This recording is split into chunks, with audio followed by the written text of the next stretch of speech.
Iran ने clear cut कह दिया है कि अगर युद्ध खत्म करना है तो उसकी 7 शर्तों को मानना हो। अब वो शर्तें क्या हैं सुनिए जो ईरान ने रखी हैं। ईरान कह रहा है कि अमेरिका के सभी गल्फ बेस बंद हों, यानी खाड़ी देशों में अमेरिका ने जो बेस बनाए हुए हैं वो सब बंद करो। ईरान कह रहा है भविष्य में हमला न करने की गारंटी दो, युद्ध से नुकसान की पूरी भरपाई भी करो। मतलब जितना तुम हमारे यहां नुकसान किए हो ईरान में, वो कह रहा है उसका पैसा दे के जाओ। ईरान पर लगे सभी प्रतिबंध हटाओ, इजराइल हिजबुल्लाह पर हमले बंद करे, मिसाइल प्रोग्राम पर कोई रोक ना लगे। अब आप सोचिए ये शर्तें अमेरिका कैसे मानेगा भाई। ईरान कह रहा है कि दोनों तरफ से मारपीट हो रही थी, उसके बाद वो कह रहा है कि भाई एक तो अपना सामान समेटो और वापस जाओ, और दूसरा कि यहां जितना रायता फैलाया हो ये समेट के पोछ पाछ के जाओ और खर्चा करो, जो हमारा खर्चा हुआ वो भी देके जाओ। ऑलरेडी अमेरिका की इतनी बेइज्जती हो रही, ये शर्त अमेरिका मान लेगा तो थू थू हो जाएगी, वो मान ही नहीं सकता। इसलिए हम कह रहे हैं कि युद्ध रुकने के कोई आसार नहीं लग रहे, और सीजफायर की जो बातचीत पाकिस्तान में चल रही है वो नौटंकी ज्यादा लग रही है, क्योंकि ईरान की इन शर्तों को मानने का मतलब है ट्रंप की सारी हेकड़ी जग जाहिर हो जाना, निकल जाना, अमेरिका की सुपर पावर वाली अकड़ की धज्जियां उड़ जाना। इसलिए ट्रंप ने दूसरे लोगों को ईरान को राजी करने पर लगा दिया कि चलो इसी बीच बातचीत तो करो कम से कम। ट्रंप ने इस बातचीत में पाकिस्तान को लगा दिया, इजिप्ट और तुर्की जैसे देश भी बातचीत में लगे। ईरान से बातचीत करने में पाकिस्तान का जब से नाम आया वो खुद को बड़ा खिलाड़ी मानकर कल से फुदक रहा है, लेकिन पाकिस्तान की यह खुशी ज्यादा टाइम नहीं टिकी। ईरान ने पाकिस्तान को तगड़ा झटका दे दिया। ईरान ने पाकिस्तान जा रहे कंटेनर को हरमुज के एंट्री गेट पे ही रोक दिया। रुक, किधर जा रहा है तू? इंडिया का जहाज थोड़ी है जो तू चला जाएगा। ईरान ने कहा कि पाकिस्तान जा रहे जहाज ने इस अहम समुद्री रास्ते से गुजरने की इजाजत पहले से नहीं ली। ईरान ने ऐसे वक्त में पाकिस्तान के जहाज को भगा दिया जब पाकिस्तान ईरान और अमेरिका के बीच मध्यस्थता कराने का दावा कर रहा है। अब सोचिए जिसका जहाज ईरान लौटा दे रहा है कि भाग जाओ, नहीं जाने देंगे, उसके कहने पे अमेरिका से डील कर लेगा। कितने चांसेस होंगे इसके आप बताइए। लेकिन इस बेइज्जती से भी पाकिस्तान का मन नहीं भरा और वो ट्रंप की 15 डिमांड लेके ईरान के पास गया। सीज फायर के लिए ट्रंप की तरफ से ईरान के सामने जो 15 डिमांड रखी गई थी उनके बारे में भी आपको बताता हूं। अमेरिका क्या डिमांड कर रहा है। अमेरिका कह रहा है कि ईरान से पक्की गारंटी लेगा कि वो कभी परमाणु हथियार डेवलप नहीं करेगा, न्यूक्लियर प्रोग्राम पर पूरी तरह से रोक लगाएगा, संवर्धित यूरेनियम का पूरा स्टॉक देश से बाहर करेगा, बैलिस्टिक मिसाइल क्षमता और मिलिट्री इंफ्रास्ट्रक्चर को नष्ट कर देगा, यूएन की निगरानी में ईरान के बाहर सिविलियन न्यूक्लियर प्रोग्राम होगा, हमास हिजबुल्लाह और जैसे प्रॉक्सी ग्रुप्स को सपोर्ट बंद करेगा, इजराइल पर हमले बंद करेगा, स्ट्रेट ऑफ हॉर्मुज को फिर से खोलना होगा, अमेरिकी और इजरायली जहाजों की सुरक्षा, आसपास के देशों के एनर्जी इंफ्रास्ट्रक्चर पर हमले बंद करने होंगे। यानी जो अमेरिका कह रहा है वो लगता नहीं ईरान मानेगा, और जो ईरान कह रहा है वो तो अमेरिका नहीं मान सकता। इसलिए कहा जा रहा है कि पाकिस्तान के साथ क्या ट्रंप खेल कर रहे हैं, क्योंकि ये शर्तें ईरान क्यों मानेगा, वो भी तब जब ईरान 26 दिन से इस युद्ध में टिका है। साफ कह रहा है कि मर जाएंगे लेकिन लड़ते रहेंगे। वो तब नहीं झुका तो अब झुक जाएगा, ये शर्तें मान लेगा। इसके अलावा सबसे बड़ी बात यह है कि ईरान को यह पता है कि वो ट्रंप पर भरोसा नहीं कर सकता। ट्रंप कहते कुछ और हैं, करते कुछ और हैं। इसलिए सवाल उठ रहे हैं कि क्या ट्रंप कोई और प्लान बनाकर बैठे। बातचीत, शर्तें सब दिखावा है क्या ट्रंप पाकिस्तान का इस्तेमाल कर रहे हैं? ट्रंप का प्लान बी क्या है आगे बताऊंगा, लेकिन आप यह भी देखिए कि इधर ट्रंप ईरान से बातचीत का दावा कर रहे हैं, उधर ट्रंप ने कल 25 दिन के युद्ध के बाद पहली बार पीएम मोदी से भी बातचीत की। मतलब जब ट्रंप युद्ध में सबसे अहम मोड़ पर खड़े हैं तब उन्होंने सीधे पीएम मोदी को भारत को फोन लगाया। और हमने आपको कहा था कि ट्रंप अब युद्ध में भारत की मदद चाहते हैं, ईरान से बातचीत में भारत की मदद चाहते हैं, दोनों में से कुछ भी हो सकता है। और इसका इशारा भारत में अमेरिकी राजदूत सर्जियो गौर दे रहे हैं। एक इंटरव्यू में पीएम मोदी और ट्रंप की बातचीत को लेकर सर्जियो गौर ने कहा कि जब अमेरिका ईरान से बातचीत कर रहा है तब ट्रंप पीएम मोदी को लूप में रखना चाहते हैं। पीएम मोदी ग्लोबल पजल का अहम हिस्सा है, यह बहुत ही अहम फोन कॉल था। सर्जियो गौर ने कहा कि हॉर्मुज स्ट्रेट को खुलवाना इस बातचीत के फोकस में था और राष्ट्रपति ट्रंप हमेशा पीएम मोदी की इन्वॉल्वमेंट का स्वागत करते हैं। सर्जियो गौर के बयान से संकेत मिल रहा है कि ईरान में आगे जो भी होगा उसमें अमेरिका भारत को भी एक एक्टिव स्टेक होल्डर की तरह देख रहा है। और क्या यह संभव है कि डोनाल्ड ट्रंप ने कल फोन करके पीएम मोदी को अपने प्लान बी के बारे में बताया है, भारत को उस प्लान बी के बारे में बताकर भारत को लूप में लिया है, क्योंकि भारत इस रीजन का बड़ा प्लेयर है। अब वो प्लान बी क्या है आपको बताता हूं। आप यह भी देखिए कि कल जब से पीएम मोदी और डोनाल्ड ट्रंप की फोन पर बातचीत हुई, तब से भारत में किस तरह की कूटनीति हो रही है। कल शाम को ही विदेश मंत्री एस जयशंकर ने भारत में ईरान के राजदूत डॉक्टर मोहम्मद फतहाली से मुलाकात की। आज विदेश मंत्री एस जयशंकर ने भारत दौरे पर आए अमेरिकी युद्ध विभाग के अंडर सेक्रेटरी एल्ब्रिज कोल्बी से भी मुलाकात की। अमेरिका मान रहा है कि ईरान के मामले में भारत की भूमिका इंपॉर्टेंट है। दूसरी तरफ भारत में ईरान के राजदूत डॉक्टर मोहम्मद फतहाली ने भी भारत को लेकर बड़ा बयान दिया। उन्होंने कहा कि पश्चिमी एशिया में बढ़ते तनाव को कम करने में भारत प्रभावी भूमिका निभा सकता है। भारत एक भरोसेमंद देश है जिसकी सबसे बड़ी ताकत यह है कि वह गलतफहमियों को दूर करने और बातचीत का रास्ता खोलने की क्षमता रखता है। भारत के पास पश्चिमी एशिया में तनाव घटाने की खास काबिलियत है, यह ईरान के राजदूत कह रहे हैं। यानी उधर अमेरिका भरोसा जता रहा है, इधर ईरान भी भरोसा जता रहा है कि भारत रास्ता निकाल सकता है। एक्सपर्ट भी मान रहे हैं कि भारत ही वो इकलौता प्लेयर है जिसके ईरान, अमेरिका, इजराइल और खाड़ी देश यानी जितने भी स्टेक होल्डर हैं सबसे अच्छे संबंध। यानी एक तरफ डिप्लोमेसी की बातें हो रही, लेकिन सबसे बड़ी दिक्कत है कि ये डिप्लोमेसी तो तब कामयाब हो ना जब आप जिसके लिए बात कर रहे हैं वो नेता कामयाब हो।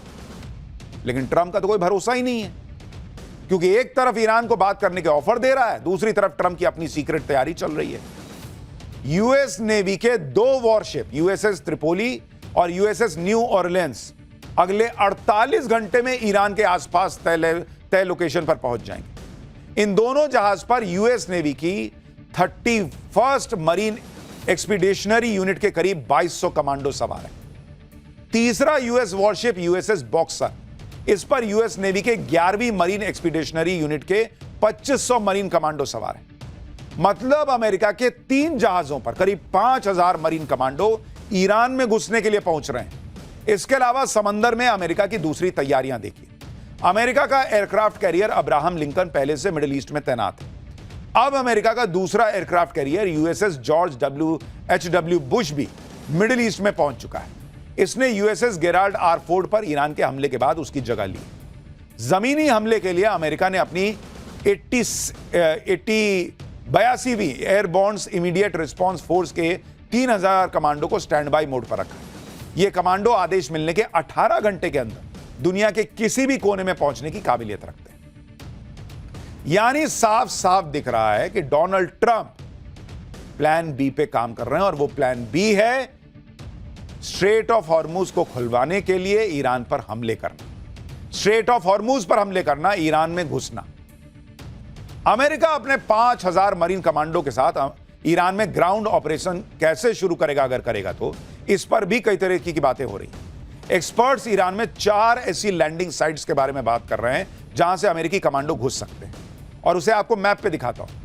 ईरान और उसके आसपास ये 4 लैंडिंग साइट्स हैं जहां से अमेरिकी सैनिक घुस सकते हैं। पहला है खार्ग आइलैंड, दूसरा लैंडिंग साइट है हॉर्मुज आइलैंड, तीसरा है एंट्री पॉइंट है हॉर्मुज स्ट्रेट पर नॉर्थ ओमान का हिस्सा, और चौथी लैंडिंग साइट ईरान का चाबहार पोर्ट भी हो सकता है। लेकिन ईरान की धरती पर कदम रखना अमेरिका के लिए बहुत चैलेंजिंग है।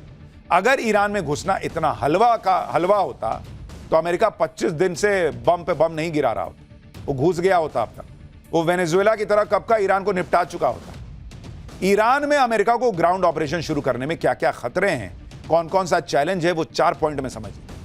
पहला पॉइंट, ज्यादातर एक्सपर्ट्स मान रहे हैं कि अमेरिका खार्ग आइलैंड से ईरान पर कब्जे की शुरुआत करेगा, लेकिन खुद अमेरिकी अखबार न्यूयॉर्क टाइम्स लिख रहा है कि खार्ग आइलैंड पर उतरना अमेरिकी एयरफोर्स के लिए बहुत मुश्किल है, क्योंकि अमेरिका ने पहले ही खार्ग आइलैंड पर हमला करके वहां ईरान की एयरफील्ड तबाह कर दी है। ऐसे में अमेरिका के जहाज उतरेंगे कैसे?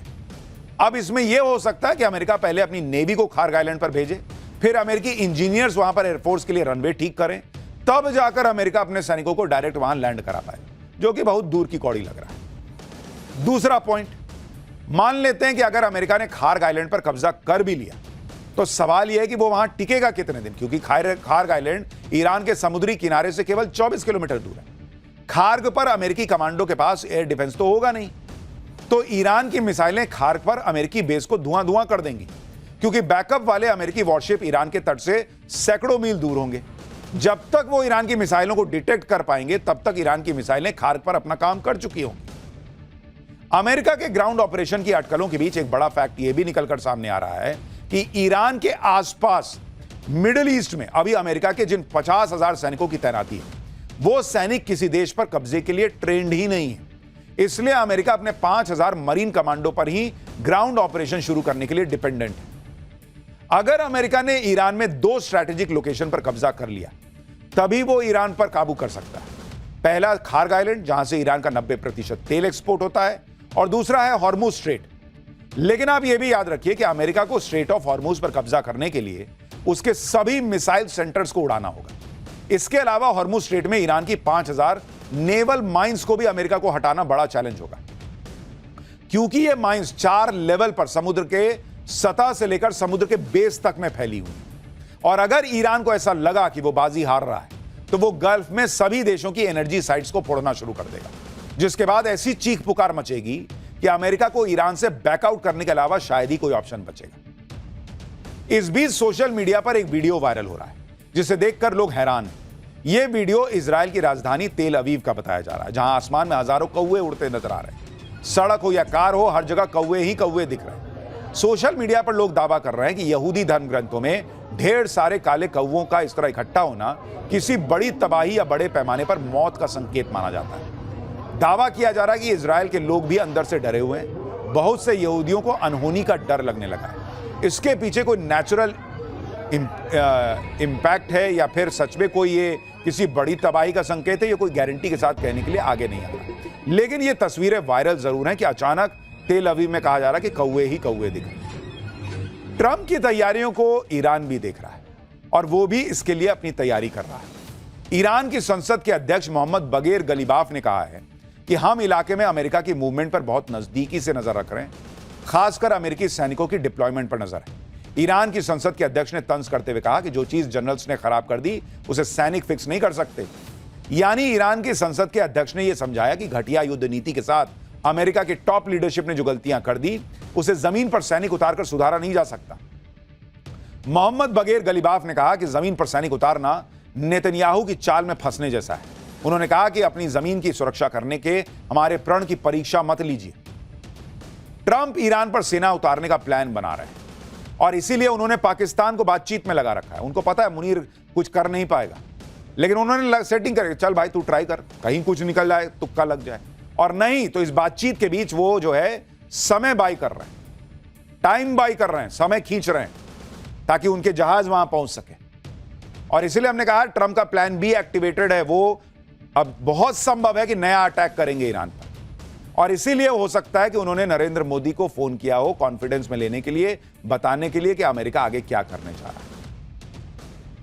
अब ट्रंप अगर ईरान पर सेना उतारने का प्लान बना रहे हैं, तो यह प्लान जितना सैन्य तौर पर खतरनाक है, उतना ही ट्रंप की पॉलिटिक्स के लिए भी खतरनाक है। सैन्य तौर पर इसलिए खतरनाक है कि ईरान कह रहा कि आओ ना, हम तो बैठे हैं, हम तो तुम्हारा इंतजार कर रहे हैं। रात में ईरान की तरफ से ट्वीट आ रहा है कि आओ बेटा आओ, हम बैठे हैं, तुम्हारा इंतजार कर रहे हैं, आओ तो थोड़ा और पास आओ, थोड़ा आओ। तो ईरान तैयार है, उसको पता है कि यह आदमी डील नहीं करेगा। दूसरी तरफ ट्रंप इसी वादे के साथ सत्ता में आए थे कि युद्ध खत्म कराएंगे, महंगाई खत्म कर देंगे। आज की डेट में दोनों नहीं हो रहा। जब से युद्ध शुरू हुआ तब से अमेरिका में तेल के दाम करीब 35% बढ़ गए। अमेरिकी नागरिक अपने खान पान और दूसरे खर्चों को कम कर रहे हैं, जिससे कि वो गैस के दाम बढ़ सके।